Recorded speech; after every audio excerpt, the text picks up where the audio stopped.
Hello there, my name is Chris Castle and welcome to the Shooting Show. Today we're in Aberdeen and we're here with Milton Ferguson and hopefully we're going to shoot some duck tonight. Milton, what kind of thing's going to happen tonight here at the pond? What are you expecting to happen? Well, the plan is that we sit here, we'll wait until the sun goes down. I'm expecting around about 10 to 7. We'll start to see some action and we'll have some mallard coming up in and over the lip of the sill there. Hopefully you'll knock out a good few of them and then we'll move on. Well, as time moves on, I think the teal should start to come in, and we'll get some teal as well, hopefully. Perfect. And has it been like good this year for yourself with the ducks coming in? I mean, well, just getting going just now, but yeah, well, this will be the first time we shoot this pond, so this is the first time it's been shot. But yeah, the other ones have worked quite well. The weather's not the best. We're next to no wind. There's little cloud cover, so they may be later, the ducks, but the problem will be whether you guys can see them or not. Okay. Normally, if there's a bit of cloud cover, they're easier to spot, but if there's no cloud cover, it's going to be a little bit more difficult for you. All right, well, fingers crossed we see some duck and get some good shooting in.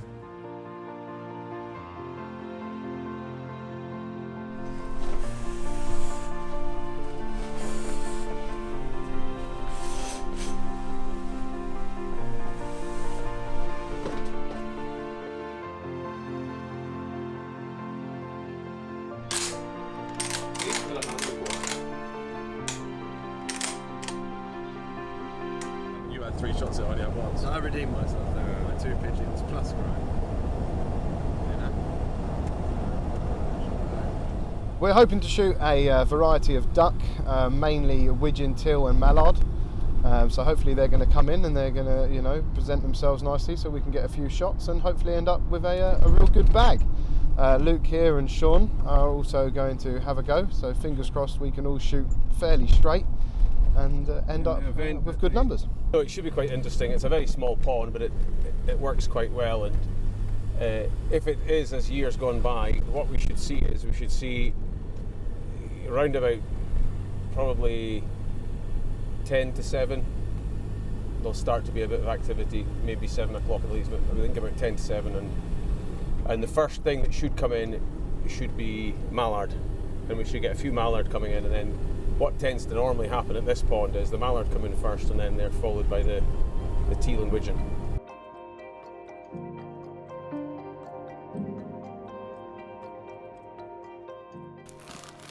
It'll depend. I think the trouble is when there's not much wind, they tend to come in bigger lots, and you get 2 or 3 goes and it kind of stops.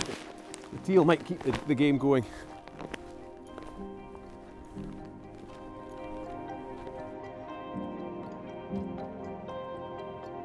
If you see ducks here tonight, they're coming here because they're coming into this area of water. So the important thing is that you don't just snap a quick shot off when a duck goes over your head. Let them come in. If they're coming past, let them overshoot because they'll come back around and they'll come in again. I suspect they've not been shot this year yet, so they'll come straight up, they'll come up low, and they'll come up over this lip here and they'll just drop straight into this area of water. If they do that, don't worry about it because I'll be on the other side there and I'll make a noise to get them to lift, and then you'll get them as they come off. Okay? But I'll put 1, 2, 3 of you there and I'll float around at the bottom there or at that far side there, okay?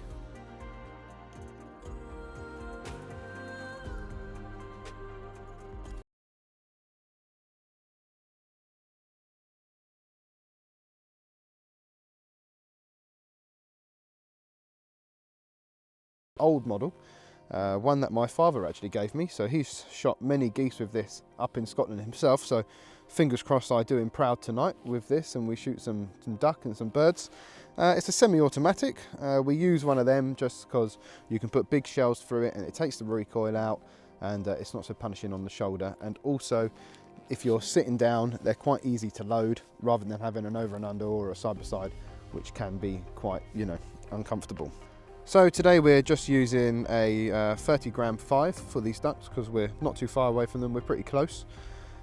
This is a Ely cartridge, an Ely Grand Prix for 30 gram 5, so hopefully these do the job. I have got something slightly bigger in my pocket just in case a couple of geese come in. We've got some RC mini mags and they are a 40 gram 4, so just in case we get something slightly bigger come in, we've got all the right ammunition to, fingers crossed, do the job. So apart from that, that's what shells we're using today, and let's hope they do the job. So we're going to use a combination of lead shot and steel shot. So if you're shooting over land, over the fields and the ground roundabout, you're okay to use lead in that, but if you're shooting over the water course itself, then you'll have to use steel. So it'll be a combination of lead and steel. Okay, no problem. And just out of interest, what is your thoughts on steel compared to lead, i.e. in terms of It's a killing power? catastrophic, it's a disaster. Really? Yeah, not good at all. So you would say definitely stick with lead rather than the steel? Well, I would say stick to the law, and you've got to stick within the parameters of the law. So yeah, that's what you have to do. But if you can use lead, then use lead. Steel's an absolute disaster. It hasn't got the kill power that the lead shot has. Steel hasn't got the ability to drop and kill like lead has, and a lot of the birds that are shot with steel tend to be wounded, and they tend to go a lot further before they do drop. So Sean, what brings you here to Scotland really? I know you've kind of started your shooting career quite a while ago and you've shot all over the place, but I mean, why Aberdeen? Do you like it here? I mean, what's it to you? Well, the topography in Scotland is just beautiful. I mean, it's so varied, and you also get a really good variety of game. And every time you come, the weather is different. So well, luckily you're in waterproofs. That's no surprise. But no, it's absolutely beautiful, and it's one of my favourite places to come shooting. There has to be a conservation aspect to everything. So although yes, we're coming out to hunt ducks, but what are we doing? Well, we're harvesting, definitely a sustainable, but an important source of clean meat, which is an alternative to the farmed meat that's available in supermarkets today. When it comes to hunting, conservation is the key, and sustainability, and it's got to work hand in hand with communities and nature. So this is the part where it's all a bit of a waiting game now, where it is getting colder and I am cold because we're not actually doing anything. But fingers crossed, it won't be long now. I reckon we've got another 20 minutes until the action starts. Sean has actually frozen to a statue, but fingers crossed we'll get him moving in a minute and the duck come in. So we're just waiting for the duck, and that is it. So hopefully we'll warm up by then.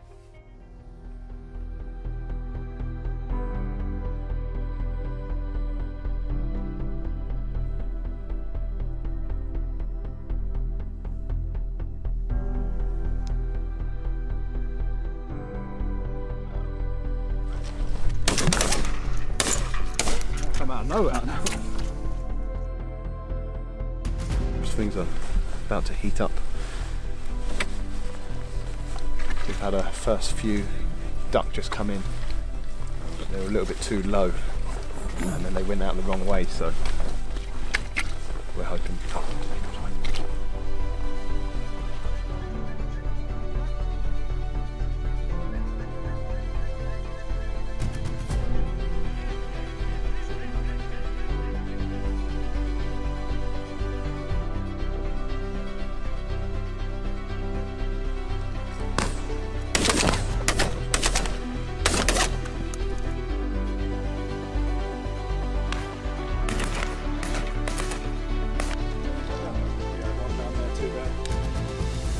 Did you get one, Sean? Yeah. Good. It's two.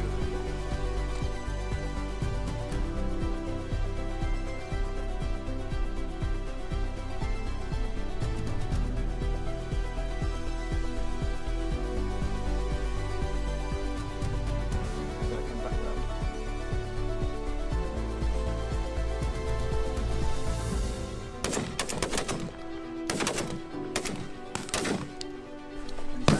round. It's down. Good.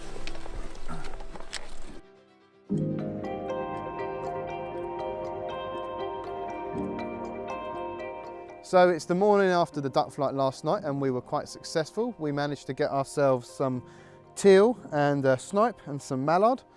So that was awesome, and fingers crossed we get another good night like that tonight. But anyway, thank you very much for watching the shooting show. Make sure you subscribe to Basque and our YouTube channel.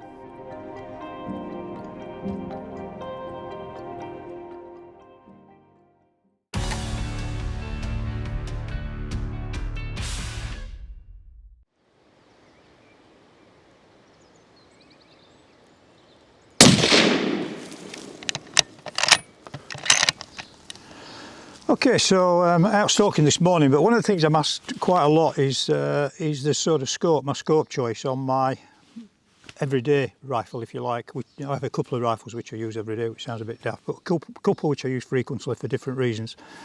This is the one I use most. Swarovski Z6i. This is the 2x12x50 scope. So I just want to go through the features of the scope and why it suits me for the type of stalking that I do, really.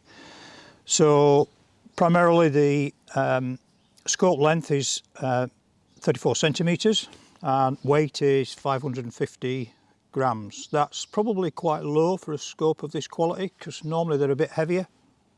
So that's a good feature as far as I'm concerned.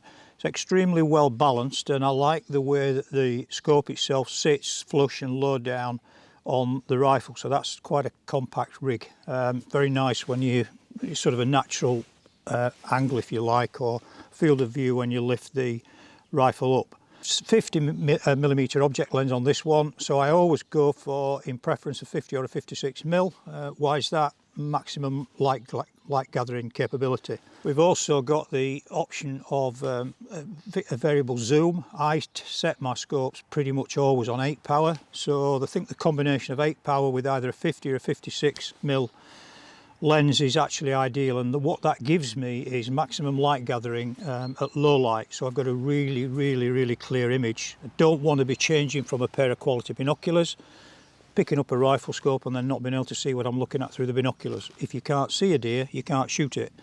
A lot of our work, particularly on restock sites, is in low light. So that's first thing in the morning, last thing at night, and at this time of year when we've got very short daylight hours, I mean that's fairly crucial. So that's probably one of the primary reasons I would go for a quality scope. Just basically running through what the scope offers. Coming back in no particular order, if you like. Raised turret, ballistic turret. Basically you get a tool supplied which allows you to disassemble this effectively, and you've actually got 3 rings that you can set different distances on your scope. Bottom ring obviously is the one that most people would set at 100, and then you can set, again it's your choice, but most people would go for 200, 300. And what I particularly, it's very easy to operate, very easy to set, and very easy to adjust. What I particularly like on the Gen 2 Swarovski, this is the Gen 2 scope, is that you've got a lock-in ring there, which basically once you're making your adjustments, you've got it all set up, tuned in, dialed in if you like, lock it up, and there's absolutely no way that that scope can move. You cannot move that turret without moving the ring. And the way it's set, basically your first mark on here is 100 metres. I can only move it one way, so it locks on the 100. I can't take it beyond that. Once I've freed that off, I can then flick around to 200 or flick around to 300 as I want, lock it back up again, and that's locked in. Very good feature, very simple to use. Windage is pretty straightforward. Cap there effectively, which you take off, and then in there effectively you've got your standard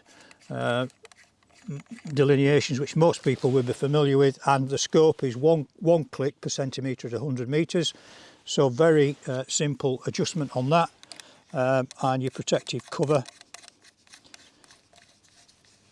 job done. Nice feature here now, the illuminated reticle. Again, basically you've got 2 settings on the illuminated reticle, and you've got your control at the back, which is just a little switch which moves right or left, and effectively what that does, you've got a daylight setting and a nighttime setting, so quite a bright illuminated dot during the day, and obviously a duller one, slightly smaller at night. But also a feature on here, you've got 2 little adjustments either end, so you can dim or brighten that particular light to actually tailor that, customise that to your own eye.